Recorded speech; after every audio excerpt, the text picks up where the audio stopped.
অনেক দিন পরে এই যে মজা করে ভাত খাবো। কি দিয়ে খাবো? এই যে মুখির ভর্তা, এই যে নিয়ে নিলাম, এখন খাবো। বিসমিল্লাহ। এটা তো খুবই মজার ভর্তা। আর এই ভর্তাটা আমি কীভাবে করেছি আপনাদের ফুল রেসিপিটা আমি করে দেখাইতেছি। দেখেন ফুল ভিডিওটা। আসসালামু আলাইকুম, কেমন আছেন সবাই? আশা করি সবাই ভালো আছেন। এই যে বিদেশের মাটিতে দেশি কচুমুখী মানে নিয়ে আসছি। এখানে প্রায় 1 কেজি আছে। আমি যে 3টা সিদ্ধ করেছি, ভর্তা আর কি করে দেখাবো। এখানে শুকনো মরিচটা আর কি একটু টাইলা নিতেছি। এই যে লাল পেঁয়াজ, ধনেপাতা আর তেল। প্রথমে একটু মরিচটা একটু তেল দিয়ে লবণ দিয়ে ভালো করে একটু মচমচা করে নিতেছি। এই তেলের সাথে লবণটা দিলে অনেক মচমচা হয়। তারপর আমি সবগুলো কাইটা দেখাইতেছি। ভর্তা খাবে? এই যে দেখেছেন তেল আর লবণের কি সুন্দর মচমচা হয়েছে। এই যে দেখেন, এই যে আমার বাহিনী তো সবসময় থাকবে। হ্যাঁ নিচ্ছি, দাঁড়াও। এই যে এটা হয়ে গেছে। মুখিগুলো এখন ছিলা নিতেছি। এই যে দেখেছ, ইগুলা এত ভালো কচুর মুখিগুলা। এই যে দেখেছেন কি সুন্দর সিদ্ধ হয়ে একেবারে। এই যেভাবে আমি সবগুলো ছিলা নিতেছি।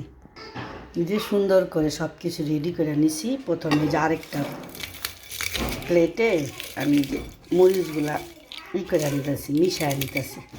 এই মরিচে সবসময় একটু তেল আর লবণ দিলে অনেক ক্রিস্পি হয়, সবাই জানি, তারপরও বললাম। এখন এই যে পেঁয়াজ কুচিগুলো দিয়ে দিব, তারপর একটু ভালো করে মিশিয়ে নিতেছি। এখন অল্প লবণ দেব। মুখিতে একটু লবণ বেশি প্রয়োজন হয়, আলুতে।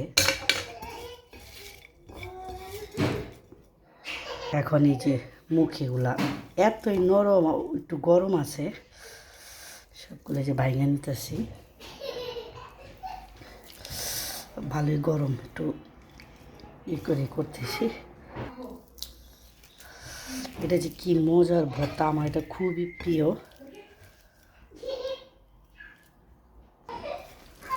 যে সুন্দর করে মিশিয়ে নিতেছি। এখন এই যে একটু তেল দিয়ে দিই।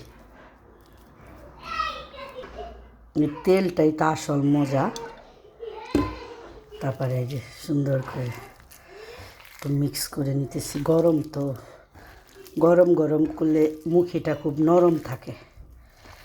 কার কার পছন্দ বললেন। আর মুখি তো, কচি মুখি তো খুবই মজা। এটা ইলিশ মাছ, চিংড়ি মাছ সব কিছুতেই ভালো লাগে।